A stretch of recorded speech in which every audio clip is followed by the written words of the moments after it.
আমি একটা মাহফিলে আমি একজন মুরব্বী মানে বয়স্ক মানুষ মাহফিল থেকে বের হয়ে যাচ্ছিল, তো এটা আমি কখনো অ্যালাউ করি না যে আমি যতক্ষণ আলোচনা করব সবাই থাকতে হবে, একজনও যেতে পারবে না, কারণ আমার বিক্ষিপ্ত কথা তার কাছে বিক্ষিপ্ত একটা মেসেজ যাবে, কিন্তু আমার পুরাটা আলোচনার ভিতরে কিন্তু একটা মূল থিম থাকে।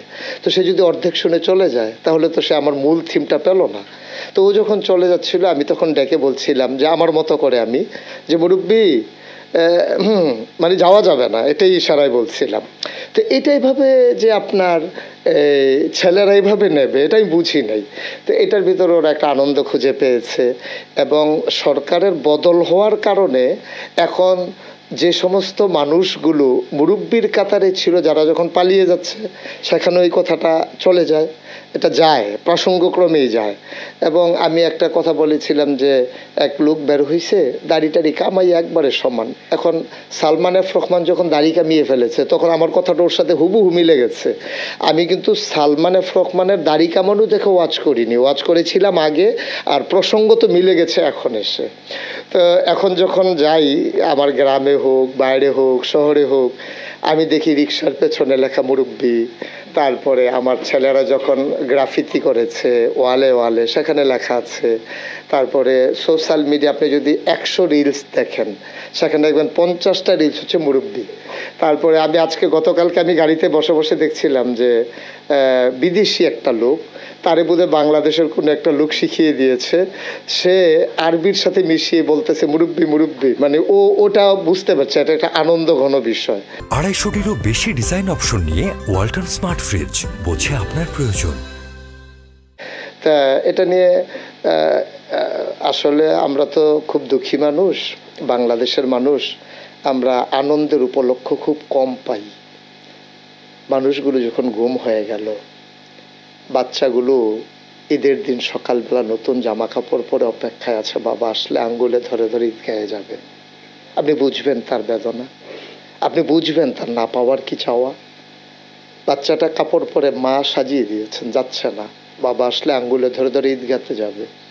স্ত্রী জানে না তার স্বামী আছে নাকি নাই, আর সে ছোট্ট সন্তান হয়তো মনে করেছে কোনো কারণে বাবা দূরে আছে, আসবে আঙ্গুলে ধরে ধরে ঈদগাহতে নিয়ে যাবে। আমরা দুঃখী মানুষ, ঈদগুলো আমাদের এভাবেই গেছে গত 15টা বছর।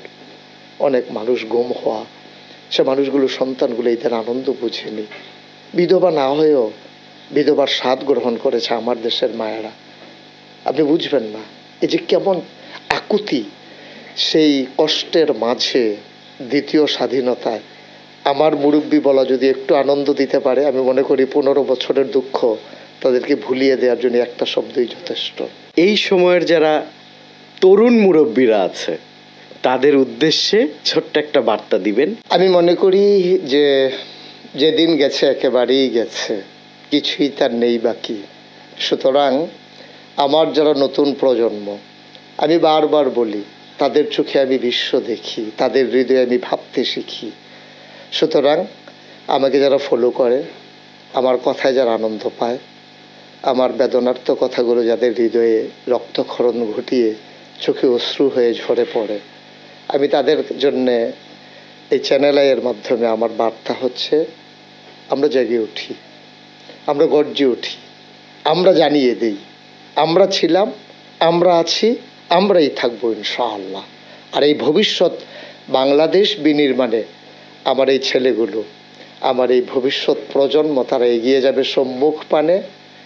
এখানে কোনো সংকোচ নাই, কোনো এখানে হৃদয়ের উষ্ণ ভালোবাসা বিলিয়ে দিতে কোনো কৃপণতা নাই। সবাই মিলে সবাইকে ভালোবাসি, সবাই মিলে কাঁধে কাঁধ মিলিয়ে আমার কাগজে পত্রের সোনার বাংলাকে প্রকৃত অর্থেই সোনার বাংলা হিসেবে গড়ে তুলি।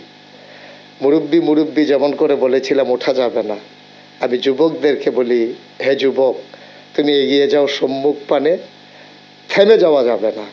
মুরব্বীকে যেমন বলেছিলাম উঠে যাওয়া যাবে না, আর যুবকদেরকে বলি আগানোর ক্ষেত্রে নো কম্প্রোমাইজ, থেমে যাওয়া যাবে না, আগাতে হবেই আমাদেরকে ইনশাআল্লাহ।